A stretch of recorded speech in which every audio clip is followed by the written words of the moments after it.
मजलिस का प्रोग्राम था, उसके बाद शिया लॉ बोर्ड की तरफ से भी प्रोग्राम किया जा रहा है। ऑल इंडिया शिया पर्सनल लॉ बोर्ड की तरफ से शिया मुसलमान जो मुमरा माफ़ कीजिए पूरे हिंदुस्तान में है, उनके हुकूक की आवाज़ उठाने के लिए कुछ इजलास आम का आपने ऐलान किया गया है। जी हाँ, देखिए आज बिस्मिल्लाहिर्रहमानिर्रहीम आज यहाँ पर महफिल मासूमीन सुहाना मुमरा में शिया उलमा बोर्ड महाराष्ट्र की जानिब से एक अज़ीमुश्शान प्रोग्राम किया गया, जिसमें आपने जैसा कि देखा कि उलमा की एक बहुत बड़ी तादाद मौजूद थी इस प्रोग्राम में और उन्होंने शिरकत फरमाई और इसी सेमिनार और मजलिस के ज़रिए से ये ऐलान किया गया कि ऑल इंडिया शिया पर्सनल बोर्ड की हम लोग हिमायत करेंगे और हर एतबार से हम इस इदारे के बाजू को इंशाअल्लाह मजबूत करेंगे, क्योंकि ये वो इदारा है जो नहायत खुलूस के साथ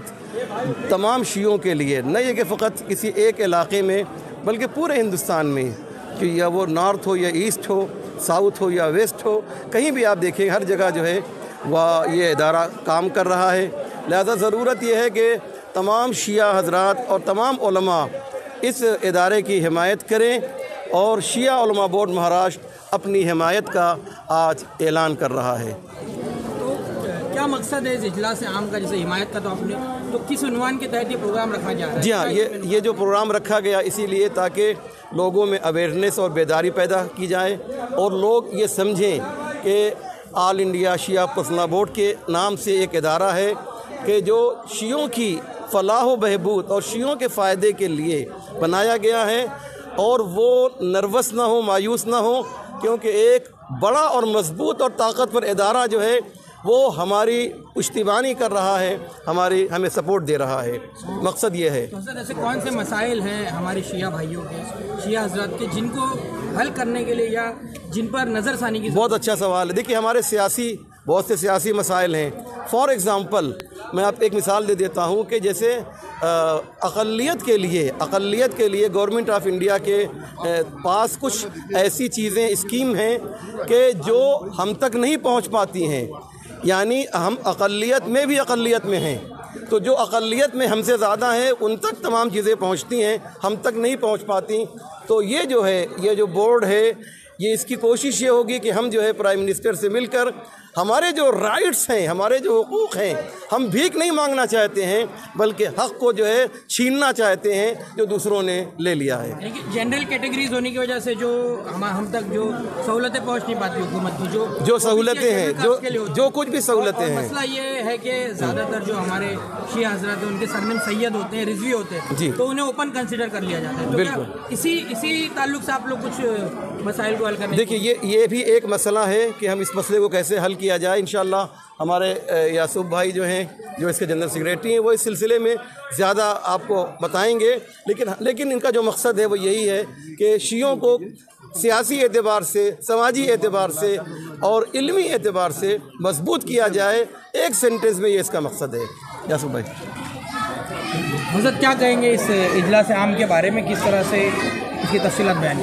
देखिए ऑल इंडिया शिया पर्सनल बोर्ड हमारा शियों का इदारा है, हमारे मुल्क में फैले हुए करोड़ों शियों का इदारा है और हम इस इदारे के बैनर तले एक छत के नीचे अपनी पूरी मिल्लत को जमा करके सारे मसाइल को हल करने का रास्ता निकालने की कोशिश करते हैं। हम ये नहीं कहते कि हमने सारे मसाइल हल कर दिए। जैसे एक छोटा सा मसला ले लीजिए बस, कि जैसे एक सच्चर कमीशन बना जस्टिस सच्चर की अगुवाई में, और सच्चर कमीशन ने जस्टिस सच्चर में मुसलमानों के हालात का सर्वे किया पूरे हिंदुस्तान का और वो रिपोर्ट पेश की। तो हम 2 दफ़ा जस्टिस सच्चर से मिले, हमने शियों के मसाइल उनके सामने रखे। जब जस्टिस सच्चर ने अपनी रिपोर्ट पेश की तो उन्होंने हमारी कम्युनिटी को पूरी तरीके से नज़रअंदाज किया। तो हम इजलास आम में ये मांग करेंगे हुकूमत हिंदुस्तान सच्चर कमीशन की तरफ पर एक ऐसा कमीशन बनाए कि जो हमारे हिंदुस्तान में फैले हुए शियों के हालात का सर्वे करे, उनके मसाइल का, और उसके बाद में उसका हल तलाश करने की कोशिश की जाए। अल्लामा कांग्रेस की हुकूमत की सच्चर कमेटी की रिपोर्ट को लेकर काफ़ी मांगे की गई। श्री कृष्णा कमीशन है जो अक़लियतों की जो हालत है हिंदुस्तान में, खासतौर से मुसलमानों की, उसको लेकर वो चीख कर कह रही है, उसका उन्होंने कोई भी उस पर अमल दरामद नहीं किया, कुछ भी उसके ताल्लुक से ऐसी सहूलतें नहीं मिली। आपको लगता है कि मौजूदा हुकूमत, जिनकी जो स्ट्रेटेजी है, जिनका जो सोचने का तरीका है, जो इनका हुकूमत करने का तरीका है, मुसलमानों के ताल्लुक से जो रवैया है उनका, तो आपको लगता है कि वो इस पर ध्यान देंगे कुछ? देखिए, अगर हक नहीं मिला तो क्या हक मांगना छोड़ दिया जाए? अगर हक नहीं देगी सरकार तो क्या हक मांगना बंद कर दें? लिहाजा हाँ, हक मांगेंगे और हम बताएंगे कि मोदी जी ने खाली सबके विश्वास की बात की थी, खाली ये ज़बानी वादे हैं और हमारे समुदाय को न विश्वास में लिया गया न उनके विकास की कोई बात की गई। विश्वास की आप बात कर रहे हैं तो मुख्तार अब्बास नकवी साहब वज़ीर अक़लियती उमूर रह चुके हैं भारत के, आप जानते हैं, तो वो भी शायद शिया बिरादरी से ही है। हाँ। तो वो क्यों नहीं कुछ कर सके सर? देखिए, वो एज ए शिया बिरादरी की हैसियत से नहीं थे, वो पार्टी के वर्कर की हैसियत से थे। लिहाजा पार्टी के वर्कर की हैसियत से उन्होंने पार्टी में अपना जो भी योगदान दिया हो वो उन्होंने मुख्तार अब्बास साहब ने पार्टी में दिया है।